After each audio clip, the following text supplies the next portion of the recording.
Imagine being 10 years old, standing in the middle of a crowded birthday party with a carefully wrapped present in your hands, when suddenly the birthday boy's mother looks at you with disgust, snatches the gift from your grip, and says loud enough for everyone to hear, "We don't need charity from people like you, and honestly, I don't even know why my son invited you here." That's exactly what happened to young Jamal Washington on a sunny Saturday afternoon in suburban Atlanta, when he showed up at his classmate Tyler's birthday party with genuine excitement and a gift he'd helped his father pick out. The week before, a remote control car that cost more than Jamal's own birthday presents combined, because his dad always taught him that when you're a guest in someone's home, you bring your best. Jamal stood there in the spacious backyard of Tyler's family mansion, his small brown hands now empty, his wide dark eyes filling with tears he was desperately trying to hold back, while Tyler's mother, Rebecca, a woman in her late 30s with perfectly highlighted blonde hair, designer athleisure wear that probably cost more than most people's monthly rent, and the kind of condescending smile that rich white women wear when they're about to say something cruel and call it honesty, placed his gift on a separate table away from the other presents like it was contaminated. The other kids, about 15 of them from their 4th grade class, went silent, and you could feel the tension ripple through the bounce house, past the elaborate superhero decorations, across the catered snack table with its organic juice boxes and artisanal cupcakes, settling like a heavy fog over what should have been a joyful celebration. Tyler, the birthday boy himself, looked mortified, his freckled face flushing red as he tried to say something to his mother. But Rebecca cut him off with a sharp look that said, "Not now," in that universal parent language that needs no words. Jamal, wearing his best outfit, a crisp white polo shirt his grandmother had ironed that morning, navy blue shorts and spotless white sneakers that his father had specifically bought for special occasions, felt the weight of every eye on him, felt the familiar sting of being made to feel less than, of being othered, of being reduced to a stereotype in a split second by someone who'd never even bothered to know his name until that moment. Drop a comment below if you've ever been made to feel like you didn't belong somewhere, and make sure you're subscribed to Axiom USA because this story is about to take a turn nobody saw coming. Rebecca continued her performance because that's what it was. A performance for the other parents, standing around with their wine glasses and their judgmental eyes. As she said, "Tyler has plenty of toys, he doesn't need anything from—" and she paused, looking Jamal up and down like she was searching for the right word that wouldn't make her sound as racist as she actually was. "From families that are probably struggling just to get by. We wouldn't want you to spend money you can't afford." The assumption hung in the air like poison. She'd taken one look at Jamal's brown skin, made assumptions about his family's economic status, and decided that his presence and his gift were both forms of charity she was too privileged to accept. Never mind that Jamal's father, Dr. Marcus Washington, was one of the most successful pediatric surgeons in Atlanta. Never mind that Jamal lived in a beautiful home in a diverse neighborhood just 20 minutes away. Never mind that the gift she'd dismissed so casually cost more than the entire dessert table she was so proud of. Rebecca had made her judgment based purely on race, and she was comfortable doing it in front of children and other parents because this was her kingdom, her home, and she believed she had the right to determine who deserved dignity and who didn't.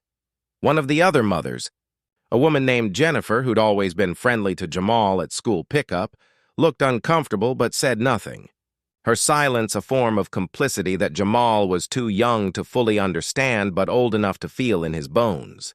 Tyler's father, somewhere inside the house probably watching football and oblivious to the drama unfolding in his backyard, wasn't present for this moment. And maybe that was part of the problem.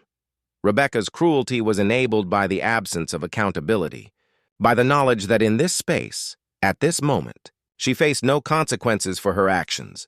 Jamal wanted to run, wanted to disappear, wanted to tell his dad to come pick him up immediately, but something kept him rooted to the spot. Maybe pride, maybe shock, maybe the stubborn dignity his parents had instilled in him that said, "You have every right to be here. Don't let anyone make you feel like you don't." He took a shaky breath and said in a voice that was quiet but steady, My dad told me to bring a gift because that's what you do when someone invites you to their party. And Tyler invited me, so I'm here. The simple truth of it, the childish logic that should have been enough to end this entire ugly situation seemed to irritate Rebecca even more. And she opened her mouth to respond when Tyler suddenly burst into tears and ran into the house. His birthday completely ruined by his mother's bigotry. The party continued in that awkward, strained way that events do when something terrible has happened, but everyone's pretending it didn't. And Jamal sat alone at the edge of the bounce house. Not bouncing, not eating, not celebrating, just waiting for the moment he could leave with whatever dignity he had left. If this story is making you angry, hit that like button and share this video to support Axiom USA, because we're exposing these moments that happen every single day to Black children in America. About 30 minutes into this uncomfortable disaster of a party, a sleek black Mercedes pulled up to the circular driveway, and out stepped Dr. Marcus Washington, Jamal's father, a tall, dignified black man in his early 40s with close-cropped hair touched with distinguished gray at the temples, wearing a casual but clearly expensive navy blazer over a white shirt and jeans, the kind of outfit that said "successful professional" on his day off. He'd come to pick up Jamal early, having received a tearful phone call from his son who'd hidden in Tyler's bathroom to explain what happened, and Marcus's jaw was tight with the controlled anger of a black father who'd just learned his child had been humiliated for the crime of existing while black. But Marcus hadn't come empty-handed, and what he carried from his car made several parents literally stop mid-conversation and stare. He was pulling a wagon loaded with elaborately wrapped gifts, at least 20 of them, each one topped with a name tag. Rebecca, standing near the dessert table with her wine glass, watched with growing confusion and suspicion as this tall, well-dressed black man walked through her backyard like he owned the place, pulling a wagon full of presents, heading straight for the gift table with a smile that was friendly but had an edge to it that made the adults in the vicinity suddenly very attentive. Marcus found Jamal sitting alone and immediately crouched down to his son's level, ignoring every adult in the vicinity, and said in a voice full of love and reassurance, "Hey, buddy, you okay? I'm sorry that lady was mean to you, but I need you to know that her ignorance is not a reflection of your worth. You understand me?" Jamal nodded, wiping his eyes, and whispered, "Why did she say those things, Dad?" "I just wanted to give Tyler a present." Marcus's heart broke and burned simultaneously. That familiar dual feeling every black parent knows when their child first encounters racism in its raw, undeniable form. And he said, "Some people make assumptions about others based on how they look, and those assumptions are usually wrong and always unfair. But I'm about to teach everyone here a lesson about judging books by their covers. Want to see what happened next? Stay tuned and don't forget to subscribe to Axiom USA for more powerful stories of injustice and redemption." Marcus stood up to his full 6'3" height and addressed the entire party, his voice warm but commanding enough to stop all conversation. "Excuse me, everyone. My name is Dr. Marcus Washington. I'm Jamal's father, and I understand there was some confusion earlier about our gift." Rebecca's face went from confused to alarmed as she realized this man wasn't a caterer or a worker or whatever assumption she'd made. He was a parent, and based on his demeanor and appearance, probably not the struggling charity case she'd painted his family to be. Marcus continued, "When Jamal told me he was invited to Tyler's party, we went together to pick out a special gift, and my son was so excited because Tyler is his friend. And that's what friends do, they celebrate each other. But apparently our gift wasn't welcome. And my son was told that we were people who couldn't afford to give presents, that we were offering charity you didn't need." The backyard was now completely silent, except for the bounce house motor humming in the background, and every parent there was suddenly very interested in their shoes, or their drinks, or literally anything except making eye contact with Marcus. He smiled, but it wasn't a friendly smile. It was the smile of a man who was about to make a point, and said, "So I went home, and I thought about all the assumptions that were made about my family today, and I decided to bring gifts for every single child at this party. Because that's what people with means do when they see an opportunity to bring joy. They share it. They don't weaponize it or use it to exclude others. He began unloading his wagon, calling out names from the tags. Emma, this one's for you. It's an art set. Michael, here's a science kit. Sarah, I got you a jewelry-making set. And the children, delighted and confused, started gathering around this generous stranger who was literally showering them with presents. Each gift was thoughtful, age-appropriate, and clearly expensive, and with each name Marcus called, with each child's face lighting up with excitement. Rebecca's face grew paler and more horrified as she realized what was happening. This man she'd dismissed, whose son she'd humiliated, was demonstrating generosity and grace on a scale that made her own party look cheap and petty by comparison. Tyler appeared from inside the house, his eyes red from crying, and Marcus called him over with a gentle voice. Tyler, buddy, this one's for you. It's a special birthday gift because my son thinks you're a great friend. He handed Tyler a large box containing an elaborate Lego set that made the boy's eyes go wide with genuine joy. And Tyler looked at his mother with an expression that was part accusation, part disappointment, like he was seeing her clearly for the first time and didn't like what he saw. Marcus then did something that absolutely stunned everyone. He walked directly up to Rebecca, who was now visibly shaking with embarrassment and anger and shame, and said in a voice that was quiet but carried across the entire backyard, Ma'am, I'm a pediatric surgeon at Children's Healthcare of Atlanta. I've dedicated my life to saving children regardless of their race, their economic status, or their family background, and I teach my son that same principle. Judge people by their character, not their appearance. Today you taught every child at this party that it's okay to make assumptions about people based on how they look, that it's acceptable to publicly humiliate a child because of his race, and that gifts are only valuable if they come from people you deem worthy. I hope the lesson my son learned today is that your behavior is the exception, not the rule, because I'd hate for him to grow up believing that the color of his skin determines his worth in people's eyes.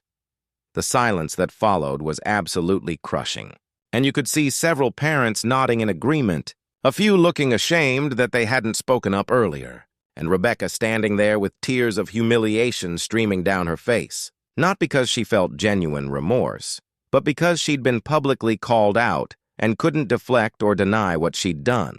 If you're feeling this moment, share this video and tag someone who needs to hear this message from Axiom USA.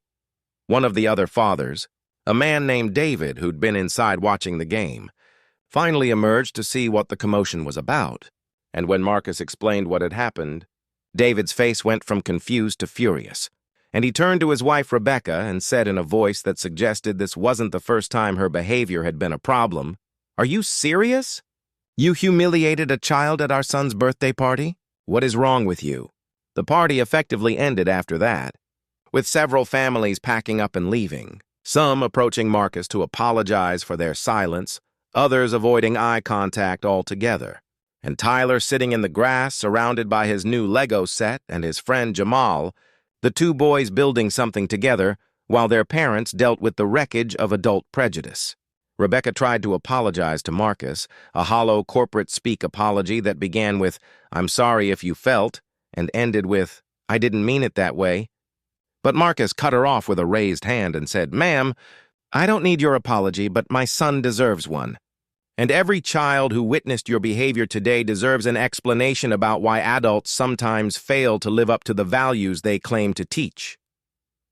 She couldn't even look at Jamal, couldn't face the child she'd wounded with her casual cruelty, and she retreated into her house while Marcus and Jamal stayed to help Tyler celebrate what was left of his birthday. Because that's what grace looks like. That's what dignity in the face of hatred looks like. As they were leaving, Tyler ran up to Jamal and hugged him hard, whispering, "I'm sorry my mom was mean. You're my best friend and I'm glad you came." And Jamal hugged him back and said, "It's okay. It's not your fault," demonstrating the kind of forgiveness that children are capable of, but adults often struggle with. On the drive home, Marcus asked Jamal how he was feeling, and his son, this brave little 10-year-old who'd handled racism with more grace than most adults could muster, said something that broke and healed Marcus's heart simultaneously. "Dad, I was embarrassed and sad, but then when you came with all those presents, I wasn't embarrassed anymore, I was proud. because you showed everyone that we don't need their approval to know who we are." Marcus had to pull over because his eyes were too blurred with tears to drive safely, and he held his son and thought about all the times he'd faced similar situations. All the times he'd been underestimated or dismissed or treated as less than because of his skin color, and how he'd spent his entire life proving people wrong, and how exhausting it was, and how unfair it was that his son would have to do the same. Thanks for watching Axiom USA, where we tell the stories that challenge us to be better. Like this video, share it with your community, and subscribe because we're committed to exposing injustice and celebrating the resilience of people who refuse to be diminished by hatred. The aftermath of that birthday party rippled through the school community like an earthquake. Several parents reached out to Marcus and Jamal with genuine apologies and invitations. Tyler and Jamal's friendship actually grew stronger because they'd weathered something difficult together. And Rebecca, whether from genuine reflection or social pressure, enrolled in diversity and inclusion training and made a public apology to the school community that was, by most accounts, more sincere than her initial attempt. David, Tyler's father, separated from Rebecca 6 months later, citing irreconcilable differences in values. And while we can't say that the birthday party incident was the sole cause, people who knew the family said it was the moment he finally acknowledged what he'd been avoiding. That his wife's prejudice was real, was harmful, and was being passed down to their son. Tyler continued to be Jamal's friend, and Marcus made sure to stay involved in the school community, not as an act of revenge or to prove anything, but because visibility matters, because representation matters, because when Black children see Black adults navigating predominantly white spaces with dignity and success, it teaches them that they belong in those spaces too. The moral of this story isn't just about one incident at one birthday party. It's about the daily microaggressions and macroaggressions that Black children face in America. The constant requirement to prove their worth, to justify their presence, to carry the burden of other people's prejudices before they're even old enough to fully understand why. It's about the exhausting reality that Black parents have to prepare their children for racism while simultaneously trying to protect their innocence, have to teach them to be twice as good to get half the credit, have to coach them on how to respond to hatred they shouldn't have to experience in the first place. But it's also a story about grace, about choosing to respond to cruelty with dignity, about using your resources and your position not to seek revenge but to demonstrate a better way, about teaching children through actions rather than just words what it means to rise above hatred without accepting it as normal or acceptable. Marcus could have retaliated in so many ways, could have made Rebecca's life miserable, could have sued or publicly shamed her beyond that single moment. But instead, he chose to teach every child at that party a lesson about generosity, inclusion, and the kind of strength that comes from secure identity rather than fragile ego. The lasting image from that day wasn't Rebecca's tears or her humiliation. It was Marcus pulling that wagon full of gifts, his son walking beside him with his head held high, and children of all races gathering around to receive presents from a man who'd been dismissed and disrespected but responded with abundance instead of scarcity. That's the lesson, that's the legacy, that's what we need to remember when we witness or experience injustice. We can fight it without becoming it. We can demand better without lowering ourselves. We can teach our children that their worth isn't determined by other people's limitations, prejudices, or fears. So the next time you see a child being mistreated, the next time you witness racism happening in real time, whether it's subtle or overt, ask yourself what side of history you want to be on, because silence protects the oppressor, never the oppressed. And all of us have the power to speak up, to stand with, to model the kind of dignity and grace that Marcus showed that day. That's the power of responding to hate with love, to exclusion with inclusion, to judgment with grace. And that's why stories like Jamal's and Marcus's matter, because they remind us that justice isn't always about legal consequences or public punishment. Sometimes it's about demonstrating a better way, about being the adult in the room literally and figuratively, and about raising children who understand that their value is inherent, not assigned by people too limited to see it.